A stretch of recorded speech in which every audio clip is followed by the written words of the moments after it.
Welcome to my Chanel Katie English Info. Please subscribe, like, and share. Thank you.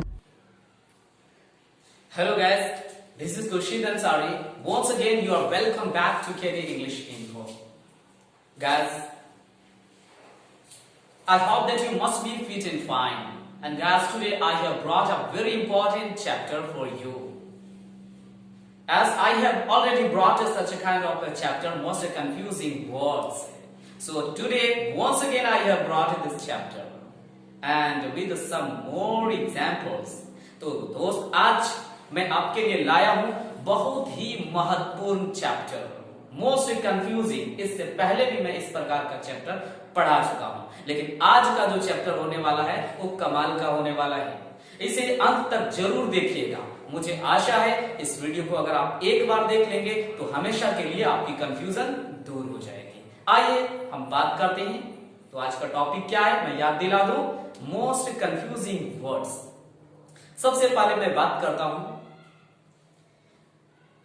ज्यादा confusion होती है कि reach और arrive. इन दोनों में बहुत सारे लोग सवाल करते हैं कि सर कभी कभी ऐसा होता है ना कि रीच और अराइव में मुझे फर्क पता नहीं चल पाता है। तो मैं आज बता दूं आपको। आइए सबसे पहले मैं बात करूंगा रीच की, कि रीच का प्रयोग कैसे होता है और कहां होता है, किस सिचुएशन में होता है। तो मैं बता दूं, रीच का जो प्रयोग होता है वो from this point two that destination. जैसे फॉर एग्जाम्पल, मैं इसको सरल भाषा में मैं ऐसे कहूं तो रीच का प्रयोग जो है इधर से उधर पहुंचने के लिए होता है, यानी कि इधर से उधर के लिए होता है। मैंने क्या बताया, from this point two that destination. For example, मेरा एक दोस्त है राहुल, जो रांची में रहता है। तो मैंने वो से कल बात किया था। उन्होंने कल मुझे कहा कि कल मुझे रांची से पटना पहुंचना है। तो रांची से पटना पहुंचना है, तो ध्यान देंगे यहां पे मैंने क्या बताया है, from this point two that destination. तो अपनी यात्रा को स्टार्ट कहां से करेगा? अपनी यात्रा को स्टार्ट रांची से करने वाला है। लेकिन दोस्तों समझना यह है कि रांची जो है वो डेस्टिनेशन नहीं है। डेस्टिनेशन यहां पर पटना है, क्योंकि उसे रांची से पटना पहुंचना है। तो फिर एक दिन हो गया और हम लोगों ने बात करना शुरू कर दिया। फिर मैं अपने दोस्त से बोला कि यार राहुल रांची से पटना पहुंच चुका होगा। तो हम इस सेंटेंस को ऐसे बनाएंगे कि Rahul would have reached Patna from Ranchi. आइए एक और मैं देख लेता हूं, जैसे कि वह स्टेशन पहुंच गया। तो वह स्टेशन पहुंच गया, तो हम इसको ऐसे कहेंगे, he reached to the station. आइए देखते हैं। मुझे आशा है कि आपको रीच समझ में आ गया होगा। अब मैं बात कर लेता हूं अराइव। तो दोस्तों अराइव का प्रयोग जो होता है वो from that point two this destination, means वहां से यहां पहुंचने के लिए किया जाता है। जैसे फॉर एग्जाम्पल, मैं सरल भाषा में ऐसे कहूं कि उधर से इधर पहुंचने के लिए अराइव का प्रयोग होता है। जैसे मैं स्टेशन में इंतजार कर रहा हूं और गाड़ी उधर से इधर पहुंचने वाली है, तो मैं कहूंगा कि भाई राजधानी एक्सप्रेस प्लेटफॉर्म नंबर 2 पर आने वाली है। तो हम इस सेंटेंस को ऐसे कह सकते हैं कि Rajdhani express is to arrive on platform number 2। तो दोस्तों मुझे लगता है कि आपको समझ में आ गया। आइए एक और एग्जांपल देखते हैं। मैं स्कूल में हूं और हमारे साथ कई टीचर भी हैं, लेकिन मैंने कुछ खास बच्चों को बुलाया है कि आज आपको स्कूल पहुंचना है। लेकिन अचानक ऐसा मुझे एहसास हो गया कि बच्चे स्कूल आ गए। मैंने एक दूसरे टीचर से कहा कि बच्चे स्कूल पहुंच गए। इसका मतलब उधर से इधर आए। तो हम इस सेंटेंस को ऐसे कहेंगे, the children arrived at school. आइए देखते हैं। अब मैं बात करता हूं थोड़ा सा डिफरेंट। ये थी आपकी रीच एंड अराइव। आइए आज मैं बात कर लेता हूं एक बार फिर टू के बारे में। दोस्तों टू और इनफ ये दो वर्ड है और ये दोनों वर्ड एडवर्ब है। मैंने क्या कहा दोस्तों कि टू और इनफ दोनों वर्ड एडवर्ब हैं।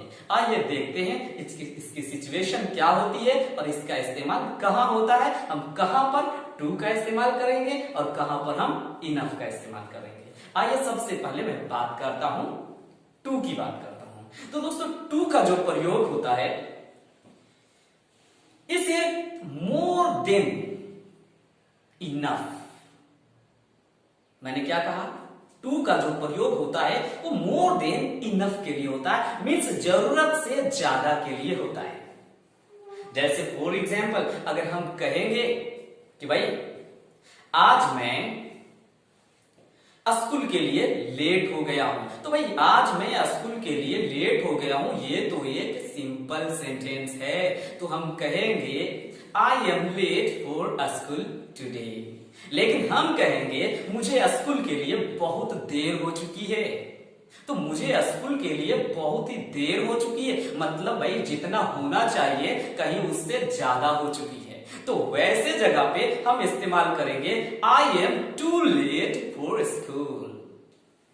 अब ध्यान देंगे टू का इस्तेमाल अब मैं और ऐसे कर सकता हूं, जैसे हम कहेंगे आज मैं बहुत बिजी हूं, आज मैं बहुत व्यस्त हूं, तो हम कहेंगे I am too busy today. इसका मतलब जरूरत से ज्यादा व्यस्त हूं। अब आइए देखते हैं कि इनफ का इस्तेमाल कहां होता है। मैंने बता दिया कि टू का इस्तेमाल जरूरत से ज्यादा के लिए होता है, क्योंकि इसका मतलब होता है बहुत, लेकिन जरूरत से ज्यादा बहुत। आइए देखते हैं इनफ की बात करते हैं। अब ध्यान देंगे इनफ का प्रयोग, इनफ का मतलब भी होता है बहुत, लेकिन याद रखेंगे इनफ का जो है मतलब होता है पर्याप्त। इसका मतलब जितना मुझे जरूरत है उतना ही, तो इसका मतलब होता है सफिशिएंट, मीन्स पर्याप्त। जैसे अगर मैं कहूंगा कि उसे आपको सिखाने के लिए पर्याप्त ज्ञान है, तो हम इसे ऐसे कहेंगे he has enough knowledge to teach you. इसका मतलब उसके पास उतना ज्ञान है कि वो आपको पढ़ा सकता है, बहुत ज्यादा नहीं, लेकिन आपको पढ़ाने के लिए उसके पास पर्याप्त ज्ञान है। अब जरा सा ध्यान देंगे इनफ का प्रयोग और हम कैसे कर सकते हैं। अब ध्यान देंगे हम कहेंगे मेरे पास नामांकन के लिए पर्याप्त पैसा नहीं है। भाई मैंने क्या कहा कि मेरे पास नामांकन के लिए पर्याप्त पैसा नहीं है। इसका मतलब क्या हुआ, जितना मुझे चाहिए उतना नहीं है। तो हम यहाँ पर भी ऐसे प्रयोग कर सकते हैं I don't have enough money for enrolment. आइए देखते हैं। अब मैं यहाँ पर बात करने वाला हूं आज एक और ऑल्सो और ईदर। तो दोस्तों आपको पता होगा कि ऑल्सो का मतलब होता है भी, लेकिन क्या आपको पता है कि ईदर का मतलब भी होता है भी। चलिए एक सेंटेंस देख लेते हैं। जैसे मैं कहूंगा कि आई ऑल्सो वेंट देयर, इसका मतलब होता है मैं भी वहां गया था। तो भाई अगर हम इसको ऐसे कहें कि मैं वहां नहीं गया था, तो हम इसको ऐसे बनाएंगे I did not go there. लेकिन तीसरा आदमी फिर बोला कि भाई मैं भी नहीं गया था, तो ऐसा नहीं, हम इसको ऐसे बनाएंगे I did not go there also. तो ये सेंटेंस गलत हो जाएगी, तो हमको बनाना है I did not go there either. ये सेंटेंस आपकी सही होगी। आइए देख लेते हैं। मैं किसी दुकान पर गया और मैं एक पेन खरीदने के लिए मैंने उसको कहा कि भाई मुझे एक पेन दे दो, तो भाई उन्होंने मुझे पेन दे दिया। उसके बाद मेरे पास जो है मेरे दिमाग में आया कि ऐसा करो कि भाई चॉकलेट भी ले लेना चाहिए मुझे। तो मैंने कहा कि भाई ऑल्सो चॉकलेट, इसका मतलब चॉकलेट भी, मतलब चॉकलेट भी दे दो, तो हम कहेंगे ऑल्सो चॉकलेट। लेकिन क्या यहाँ पर हम ऐसे कह सकते हैं, इधर का प्रयोग करेंगे? नहीं दोस्तों, याद रहना चाहिए कि ऑल्सो का प्रयोग जो होता है वो ज्यादातर पॉजिटिव सेंटेंसेस में होता है, नेगेटिव में ज्यादातर ऑल्सो का प्रयोग नहीं होता है।